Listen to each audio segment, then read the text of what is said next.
தங்களுக்கு பிடித்திருக்கக்கூடிய ஒரு பாடலை கூட போடக்கூடாதுன்னு சொல்லுதா காவல்துறை என்கிற கேள்வி என்பது திருப்பத்தூர் மாவட்ட மக்களால் எழுப்பப்பட்டிருக்கின்றது. திருப்பத்தூர் மாவட்டம் வாணியம்பாடி சட்டமன்ற தொகுதிக்குட்பட்ட சிக்கனாங்குப்பம்ன்ற கிராமம் இருக்குது. அந்த கிராமத்துல மக்கள் அனைவரும் ஒன்று திரண்டு ஊர் திருவிழாவில் பாட்டு கச்சேரி ஏற்பாடு செய்திருக்கிறாங்க. இதுல ஒரு தமிழரினுடைய பெருமையை அந்த இடத்துல புகழ்பாட வேண்டும் என்கிற நோக்கத்துல வீரப்பன் அவர்களுடைய பாடல் என்பதை அங்க இருக்கக்கூடிய மக்கள் எல்லாமே போட சொல்லி இருக்கிறாங்க. மக்களினுடைய விருப்பத்தின் பேரிலும் இளைஞர்களுடைய விருப்பத்தின் பேரிலும் சிக்கனாங்குப்பம் கிராமத்தில் நடந்த ஊர் திருவிழாவில் வீரப்பன் அவர்களுடைய பாடல் என்பது ஒளிபரப்பப்பட்டிருக்கின்றது. இதை பார்த்த காவல்துறை உடனடியா வந்து பாட்டை நிறுத்துங்க, இது சாதி வெறியை தூண்டுற மாதிரி இருக்குது, இது ஒரு சாதிக்கான பாடல்னு சொல்லிட்டு அங்க இருக்கக்கூடிய இளைஞர்கள்ட்ட அவர்கள் அடாவடித்தனம் செய்ததாக சொல்லப்படுகிறது. வீரப்பன் அவர்களை ஏன் ஒரு சாதிய வட்டத்திற்குள்ள காவல்துறை சுருக்குது? வீரப்பன் அவர்களுடைய பாடல்ல எந்த இடத்துல சாதியின் பெயர் என்பது இடம்பெறுகிறது? வீரப்பன் அவர்கள் அனைவருக்குமான போராட்டத்திற்குரியவர், அனைத்து தமிழர்களுக்கும் தான் போராடினார்.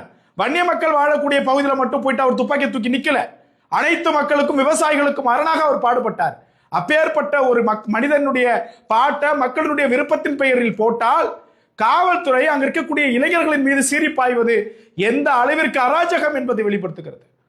அம்பேத்கர் அவர்களுடைய நினைவு தினத்திலையும் பிறந்த தினத்திலையும் சம்பந்தமே இல்லாத ஒரு கட்சி பாடல் என்பது அங்கே ஒளிபரப்பப்படுகிறது. அந்த கட்சி பாடலினுடைய வரிகள் எல்லாமே வன்முறையை தூண்டும் விதமாக இருக்கிறது. எத்தனை இடங்கள்ல காவல்துறையினர் அவர்கள் மீது வழக்கு பதிவு செய்திருக்கிறார்கள். அவர்கள் போடுகிறார்களே, ஏன் நாங்கள் போடக்கூடாது என்று கேட்கவில்லை. யார் போட்டாலும் தவறுதான். ஆனால் எதற்காக போடுகிறார்கள், எந்த பாட்டை போடுகிறார்கள் என்பதுதான் அவசியம். ஒரு பச்சை தமிழனின் பாட்டை போடக்கூடாது என்று காவல்துறை சொல்லுவது அராஜகத்தின் உச்சபட்சம். வன்முறையை தூண்டுபவர்கள் வன்னியர்கள் அல்ல. அப்படி நாங்க நினைத்திருந்தா அந்த ஊர்ல வன்னியர்களுடைய பாட்டை தான் போட்டு மாறாக வீரப்பன் அவர்களுடைய பாட்டை போட்டு நாங்கள் ஒரு தமிழனின் புகழை வெளிக்கொண்டு வர வேண்டும் செய்தோமே தவிர்த்து நாங்க சாதி வெறியர்கள் அல்ல. காவல்துறை கிட்ட சில இடங்கள்ல நாங்க பார்க்க வேண்டியதா இருக்குது. வன்னியர்கள்லாம் இந்த பாட்டை போட்டா இப்படிதான் இருப்பாங்கன்னு சொல்லிட்டு அந்த எண்ணத்தை நீங்க முதல்ல மாத்திக்கணும்.